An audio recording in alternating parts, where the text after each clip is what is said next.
আকাশবাণী কলকাতা। খবর পড়ছি প্রবীর ভট্টাচার্য। বিশেষ খবর হল, প্রধানমন্ত্রী নরেন্দ্র মোদী উত্তরপ্রদেশের মিরাটে দেশের সবচেয়ে দ্রুতগামী মেট্রো রেল ও নমভারত ট্রেনের যাত্রার সূচনা করেছেন। দেশজুড়ে অঙ্গদান বিষয়ে সচেতনতা ক্রমশ বৃদ্ধি পাওয়ায় প্রধানমন্ত্রী সন্তোষ প্রকাশ করেছেন। আকাশবাণীর মন কি বাত অনুষ্ঠানে গতকাল তিনি ডিজিটাল অ্যারেস্ট ও আর্থিক জালিয়াতি নিয়ে দেশবাসীকে ফের সতর্ক করে দেন। দেশের প্রথম গভর্নর জেনারেল সি রাজা গোপালাচারীর মূর্তি স্থাপন উপলক্ষে আজ রাষ্ট্রপতি ভবনে রাজাজি উৎসব উদযাপন করা হবে। পশ্চিমবঙ্গে আসন্ন বিধানসভা নির্বাচনের প্রস্তুতি ও আইন শৃঙ্খলা পরিস্থিতি পর্যালোচনা করতে মুখ্য নির্বাচন কমিশনার মনোজ কুমার আগরওয়াল আজ বৈঠকে বসছেন। মহারাষ্ট্র সরকার রাজ্যের উপমুখ্যমন্ত্রী অজিত পাওয়ারের মৃত্যুর ঘটনায় সিবিআই তদন্ত চেয়ে কেন্দ্রীয় স্বরাষ্ট্রমন্ত্রী অমিত শাহকে অনুরোধ জানিয়েছে। আহমেদাবাদে টি-20 বিশ্বকাপ ক্রিকেটের সুপার 8 পর্বের ম্যাচে ভারত দক্ষিণ আফ্রিকার কাছে ৭৬ রানে পরাজিত হয়েছে। আসছে বিস্তারিত খবরে। প্রধানমন্ত্রী নরেন্দ্র মোদী গতকাল উত্তরপ্রদেশের মিরাটে শতাব্দীনগর নমভারত স্টেশনে মিরাট মেট্রো ও নমভারত ট্রেনের যাত্রার সূচনা করেন। অনুষ্ঠানে উপস্থিত ছিলেন উত্তরপ্রদেশের মুখ্যমন্ত্রী যোগী আদিত্যনাথ। তিনি মিরাট দক্ষিণ স্টেশন পর্যন্ত মেট্রোর যাত্রা করেন। ঘণ্টায় ১২০ কিলোমিটার গতিসম্পন্ন মিরাট মেট্রো ভারতের সবচেয়ে দ্রুতগামী মেট্রো। মাত্র আধ ঘণ্টায় মেট্রোটি সমগ্র যাত্রাপথ অতিক্রম করবে। ট্রেন ও মেট্রোর প্রকল্প দুটি উদ্বোধনের ফলে এই এলাকায় গতিশীল যোগাযোগ ব্যবস্থা গড়ে উঠবে বলেই মনে করা হচ্ছে। ৮২ কিলোমিটার দীর্ঘ দিল্লি করিডোর প্রকল্পের উদ্বোধন করেছেন তিনি। এর ফলে উত্তরপ্রদেশ ও দিল্লির মধ্যে ট্রেন যোগাযোগ ব্যবস্থা আরও সুগম হবে বলেই মনে করা হচ্ছে। এরপর মিরাটে শ্রী মোদী ১২,৯৩০ কোটি টাকার বিভিন্ন উন্নয়নমূলক প্রকল্পের উদ্বোধন করেন। সমাবেশের ভাষণে তিনি বলেন, এই প্রকল্পগুলি বিকশিত উত্তরপ্রদেশ এবং বিকশিত ভারতকে গতি দেবে। অনুষ্ঠানে বিজেপির ডাবল ইঞ্জিন উন্নয়নের কর্মসংস্কৃতি তিনি তুলে ধরেন। প্রধানমন্ত্রী বলেন যে তার সরকার নির্দিষ্ট সময়সীমার মধ্যে সমস্ত প্রকল্প সম্পন্ন করতে প্রতিশ্রুতিবদ্ধ। প্রধানমন্ত্রী বলেছেন, আগামী দিনে গোটা বিশ্ব কিভাবে কৃত্রিম বুদ্ধিমত্তা প্রয়োগ করবে তারই নির্ণায়ক ভূমিকা নিয়েছে Delhi global AI impact summit. তিনি গতকাল মন কি বাতের ১৩১তম পর্বে তার মতামত দেশ বিদেশে মানুষের সঙ্গে ভাগ করে নেন। ভারতের দুটি উদ্ভাবন যথেষ্ট আলোচিত হয়েছে। তিনি বলেন, এই সম্মেলনে বিশ্ব নেতৃত্ব এবং কৃত্রিম মেধা নিয়ে কাজ করছে এমন সংস্থার কার্যনির্বাহী আধিকারিকদের সঙ্গে তিনি সাক্ষাৎ করেছেন। প্রধানমন্ত্রী বলেন, দেশজুড়ে অঙ্গদান বিষয়ে সচেতনতা ক্রমশ বৃদ্ধি পাচ্ছে। এর ফলে যাদের অঙ্গ প্রতিস্থাপনের প্রয়োজন তারা যেমন উপকৃত হচ্ছেন, তেমনি চিকিৎসা ক্ষেত্রে গবেষণার পরিধি আরও বিস্তৃত হচ্ছে। এ প্রসঙ্গে তিনি পশ্চিমবঙ্গের গৌরাঙ্গ ব্যানার্জির কথা উল্লেখ করেন, যিনি ফুসফুস প্রতিস্থাপনের পর দুবার সমুদ্রপৃষ্ঠ থেকে ১৪,০০০ ফুট উঁচু নাথুলা সফর করেছেন। इन दिनों भारत में ऑर्गन डोनेशन को लेकर जागरूकता लगातार बढ़ रही है।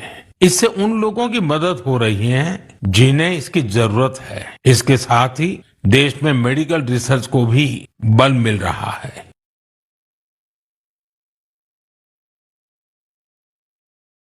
প্রধানমন্ত্রী মন কি বাতে ডিজিটাল অ্যারেস্ট এবং আর্থিক জালিয়াতি নিয়ে ফের সকলকে সতর্ক করে দেন। তিনি বলেন, এক্ষেত্রে প্রবীণ নাগরিকদের নিশানা বানিয়ে তাদের সারা জীবনের সঞ্চয় প্রতারকরা লুট করে নিচ্ছে। নিজের আধার ও ব্যাংক অ্যাকাউন্ট নাম্বার কিংবা মোবাইল ফোনে আসা ওটিপি কারোর সঙ্গে ভাগ না করার পরামর্শ দেন শ্রী মোদী।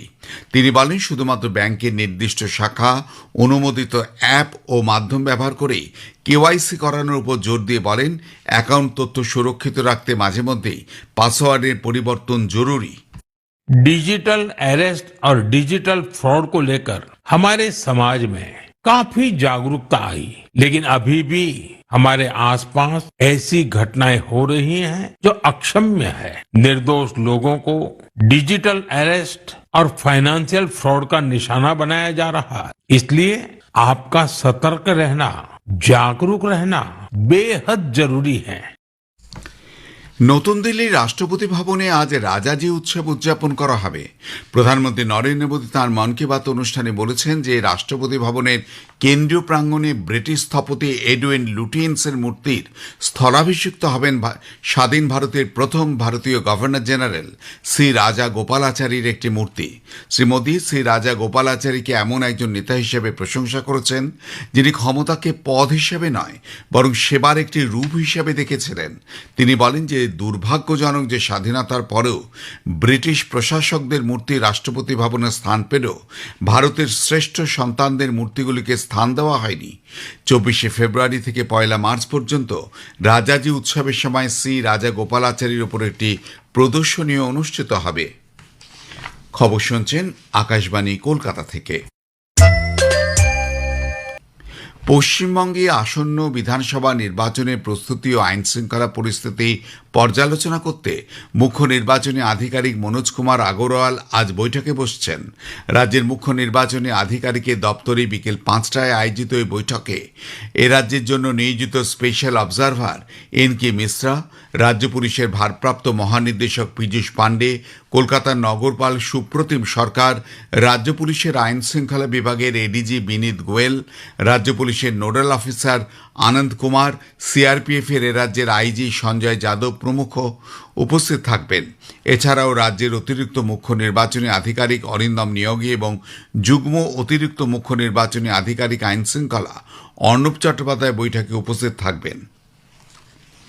সুপ্রিম কোর্টের নির্দেশে এসআইআর এর কাজে বিচার বিভাগীয় আধিকারিকের নিয়োগের বিষয়ে কলকাতা হাইকোর্টের প্রধান বিচারপতি গতকাল ফের এক দফা জেলা বিচারকদের সঙ্গে ভার্চুয়ালি বৈঠক করেন।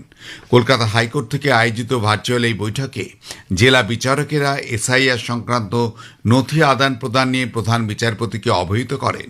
উপস্থিত ছিলেন নির্বাচন কমিশনের প্রতিনিধিরাও। আজ ভার্চুয়াল বৈঠকে ফের বসবেন প্রধান বিচারপতি। মহারাষ্ট্র সরকার কেন্দ্রীয় স্বরাষ্ট্রমন্ত্রী অমিত শাহকে অনুরোধ করেছে যে বিমান দুর্ঘটনায় রাজ্যের উপমুখ্যমন্ত্রী অজিত পাওয়ার নিহত হওয়ার ঘটনায় সিবিআই তদন্তের নির্দেশ দেওয়া হোক। গতকাল মুম্বাইয়ে মুখ্যমন্ত্রী দেবেন্দ্র ফডনবিস এক সাংবাদিক সম্মেলনে বলেন, মহাজ্যোতি সরকার নিশ্চিত করবে যে বিমান দুর্ঘটনা সম্পর্কিত সমস্ত সন্দেহ দূর করা হোক। মুখ্যমন্ত্রী বলেন তিনি বিজেপির সহযোগী এনসিপির কাছ থেকে বিমান দুর্ঘটনার সিবিআই তদন্ত চেয়ে একটি চিঠি পেয়েছেন এবং স্বরাষ্ট্রমন্ত্রী অমিত শাহের সঙ্গে কথা বলেছেন। ডিজিসিএ এবং রাজ্যের সিআইডি তদন্তের পাশাপাশি সিবিআই তদন্তও করা হবে বলে তিনি বলেন। কেন্দ্রীয় যোগাযোগ মন্ত্রী জ্যোতিরাদিত্য সিন্ধিয়া গ্রামীণ ডাকসেবকদের জিডিএস-দের গ্রামীণ ভারতের মেরুদণ্ড হিসেবে বর্ণনা করেছেন। দেশে প্রায় 6.5 লক্ষ গ্রামে শেষ প্রান্ত পর্যন্ত যোগাযোগ অবিচ্ছিন্ন রাখতে তাদের নিষ্ঠার তিনি প্রশংসা করেন।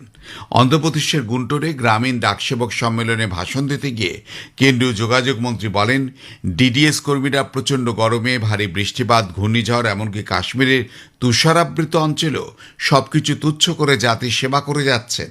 তিনি তাদেরকে ভারত মাতার সবচেয়ে উজ্জ্বল রত্নগুলির মধ্যে একটি বলে অভিহিত করেন। তাদের ভূমিকা মানবদেহের রক্তের প্রবাহের সঙ্গেও তিনি তুলনা করেছেন। আর্থিক অন্তর্ভুক্তিতে তাদের অবদানের কথা তুলে ধরে কেন্দ্রীয় মন্ত্রী বলেন, তাদের প্রচেষ্টার ফলে ইন্ডিয়া পোস্ট 38 কোটি ডাক অ্যাকাউন্ট খুলতে সক্ষম হয়েছে। এর ফলে 22 লক্ষ কোটি টাকার তহবিল সংগ্রহ করাও সম্ভব হয়েছে। দার্জিলিং পাহাড়ের 20 জন যুবকের একটি প্রতিনিধি দল গতকাল নতুন দিল্লিতে পৌঁছেছে। দলের নেতৃত্বে রয়েছেন ভারতের প্রাক্তন বিদেশ সচিব এবং দার্জিলিং থেকে রাজ্যসভা সাংসদ হর্ষবর্ধন শ্রীংলা। আকাশবাণীর সংবাদ কাশিয়াংয়ের সঙ্গে কথা বলতে গিয়ে শ্রীংলা বলেন, দার্জিলিং পাহাড়ের এই যুব সফর দেশের জাতীয় ঐক্য, অখণ্ডতা, জাতীয়তাবাদের অনুভূতি এবং সমৃদ্ধ ভারতীয় সংস্কৃতি ঐতিহ্যের উপলব্ধিকেই বৃদ্ধি করবে।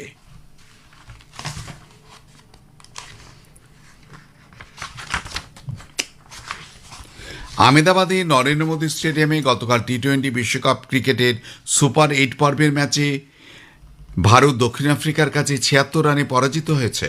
টি-20 বিশ্বকাপের ইতিহাসে এটি ভারতের সর্বাধিক রানের ব্যবধানে পরাজয়। শেষ করবার আগে খবরে বিশেষ কিছু অংশ আরেকবার। প্রধানমন্ত্রী নরেন্দ্র মোদী উত্তরপ্রদেশের মিরাটে দেশের সবচেয়ে দ্রুতগামী মেট্রো রেল নবভারত ট্রেনের যাত্রার সূচনা করেছেন। দেশজুড়ে অঙ্গদান বিষয়ে সচেতনতা ক্রমশ বৃদ্ধি পাওয়ায় প্রধানমন্ত্রী সন্তোষ প্রকাশ করেছেন। আকাশবাণীর মন কি বাত অনুষ্ঠানে গতকাল তিনি ডিজিটাল অ্যারেস্ট এবং আর্থিক জালিয়াতি নিয়ে দেশবাসীকে ফের সতর্ক করে দেন। দেশের প্রথম গভর্নর জেনারেল শ্রী রাজা গোপালাচারী মূর্তি স্থাপন উপলক্ষে আজ রাষ্ট্রপতি ভবনে রাজাজি উৎসব উদযাপন করা হবে। খবর শেষ হলো, পরে খবর জাতীয় সংবাদ 7:25।